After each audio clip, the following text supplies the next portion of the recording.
Last time we put some new intake manifolds on our C30. Today we find out just how much power they added. No, we're not. What do you mean, no we're not? Dyno's broken. The dyno's broken? But I told him, what am I?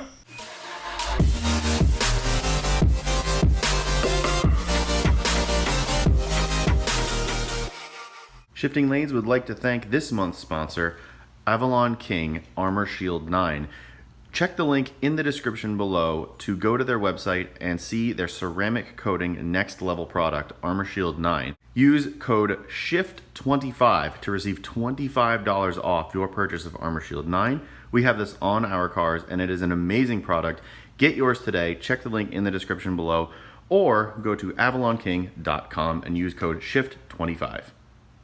Hey guys, what's going on and welcome to Shifting Lanes. My name's Chad. This is my 2008 Volvo C30 project and, well, it's not on a dyno. Unfortunately, situation outside of my control, the place we take our cars to get dynoed, well, their dyno broke. Some say it was because of Greg's V70R's recent trip there. They just had a simple part fail. Unfortunately, I have to push the trip to the dyno back a week. I do have a new appointment set. They have fixed the problem, so hopefully by this time next week, you will be seeing this bad boy on a dyno making hopefully impressive horsepower. While that's a bummer, the upshot here is that I get a chance to make a video I've kind of wanted to make for a little bit now, a video where I can help maybe some of you guys out if you're looking for a C30, especially a T5 like mine. So we're gonna go through and we're gonna basically do the top 5 things you need to look out for when buying a Volvo C30. First 2 things right off the bat, and they're right next to each other in the engine bay, is your coolant reservoir. Those are obviously prone to cracking, they can leak, and obviously you do not want to leak coolant. The second thing you want to keep an eye out for are the cam seals. Those are on the front of the engine or that side of the engine bay. Again, this is a known failure point. It can be quite costly to get it repaired if you take it to a shop. Obviously, take a look around the engine bay, look for signs of oil leakage, things of that nature. That's usually a dead giveaway that you might need some cam seals. Also, your car obviously won't run at its best, so keep an eye out for that. If you can, depending on whether or not you're buying from a dealer or a private seller, see if they'll let you take the engine cover off. You'll obviously get a much better look at things, much better idea of what's going on in there.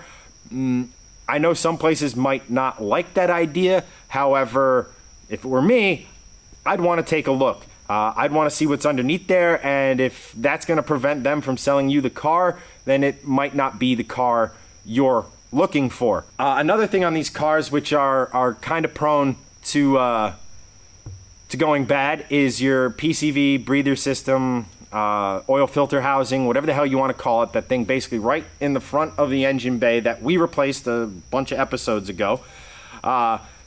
Obviously, this is what kind of controls your oiling system and make sure you have good clean oil, all this other stuff in there. If you have a leak, you're obviously going to eat through oil. You're going to make a mess of your engine bay. Oil leaks in hot engine bays don't really mix. So definitely check that out. It's real obvious when you have a leak. It's just caked everywhere. That's how I knew I had to replace mine. So it's right there in the front of the engine bay. Obviously, the stock air box is kind of in the way. So you might have to do some poking around, some digging with a flashlight or something like that. But again, when they're leaking or going bad, it's pretty obvious because there's oil all over the place. Or at least it was for my car. You guys can let me know your experiences down there. Another thing in that kind of area of the engine is the coolant hose so if you're looking at it from here, the coolant hose on that side of your thermostat. Again, that's another issue, another item that's prone to cracking is, again, leaking coolant, that sort of a thing.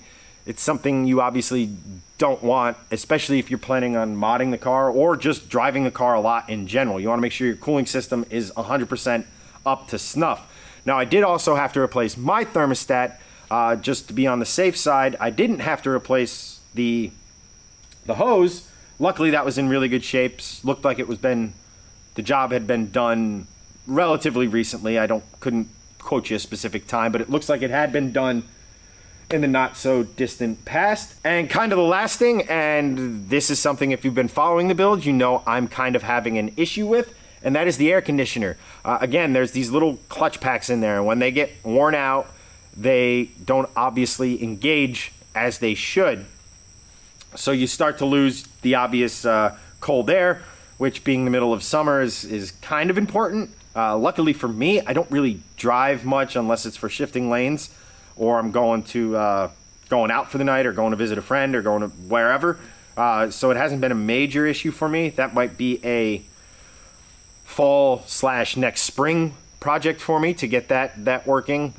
We can put some shims in or take some shims out. Again, I should know this because I asked this the last time I talked about it, but it's kind of a temporary fix to make it work as it should again. So those are the top 5 things you should be looking out when buying a Volvo C30. That bug is annoying as hell. I don't know if you guys can hear it, but there's some kind of bug in here that is loud as, well, you know what. Hopefully it's not making watching this video too annoying, because that thing is annoying. Anyway, sorry, didn't mean to get sidetracked. It's been a very long day. Again, those are the 5 things you should be looking out for. A couple quick bonus ones you might want to take a look at is the axles on these cars. I know a lot of people have had the axles kind of go after a certain amount of mileage, especially when they start chucking power at it. We did have to replace our axles on this. I didn't get a chance to film it because, frankly, I don't have a lift, an axle puller, etc. It just, the job outscaled my capabilities and facilities. The real obvious way to figure that out is if you have noticeable vibration coming through the front. That could either be tires, bent wheel, or the axles. So you're definitely going to want to make sure you don't have any noticeable vibration when doing a test drive and things of that nature. Other thing I had to replace on this car, and it was actually the first thing I did to this car, was the TCV, the turbo control valve. It's not a known issue. It's not an issue that goes bad so much. It's just something I had to replace. It's obviously what controls kind of your boost and things like that, so you do want it in good working order. I have mine from Elevate, but there's a mess of really good products that out there that you can get. I chose Elevate because I like the quality of Elevate stuff. And that's it, guys. I really apologize for the short video. However, I had planned on being on the dyno, and dynos are a lot of fun, especially when you're trying to see how much power the intake manifolds you installed. If you didn't watch that video, should be right up there. They weren't too bad. It took me a lot longer than I thought it was going to, but I really want to see how much that work paid off in terms of horsepower. I mean, apart from tearing the motor up, building the bottom ends, putting cams in her, all that fun stuff, we pretty much have everything you're going to want on a car that's pretty much bolt-on. The only thing I think we're really missing is the bigger throttle body, but there's debate out there on whether or not that even helps with the K04. So, but I mean, we got the exhaust from the turbo. We have full intake, full front mount intercooler with intercooler hard pipe going all the way to the turbo. We have our intake manifolds. This is, it's really exciting. It's been a long, strange trip installing all this stuff in this car. I've really enjoyed the process, but I'm really curious to see what kind of power levels we can get with all that we have going on there. That is for next week. If you like shifting lanes, if you like what we're doing here, consider subscribing if you haven't already. If you are a subscriber, consider hitting that notification bell. That way you get all of the latest shifting lanes content delivered right to you the moment it's released. I'm talking reviews, events, and all of our project cars. If you want to find Shifting Lanes on social media, hit us up at Shifting Lanes. If you want to find me on social media, maybe continue the conversation there, hit me up at Chenedy83. It's actually been somewhat surreal and really awesome to talk to a lot of you. In the past few months, a lot more of you have taken the time to talk to me, which is really strange. I never really set out to have fans or be an expert, but and I'm not an expert. Don't even don't even think about getting that in your heads. I know a little bit more than a lot of people, but I don't know it all. So I really like talking to you guys. I really like the randomness of some of these conversations. Like, why is this the only hat I ever wear? To answer that question, I have an enormous head. It's not for my ego. It's not for whatever. I have a 7 7/8 size head. This is one of the few hats that actually fits me comfortably, and that's why I wear it so often. But I look forward to talking to you guys. As for this one, that's a wrap. I will catch you at the dyno next time.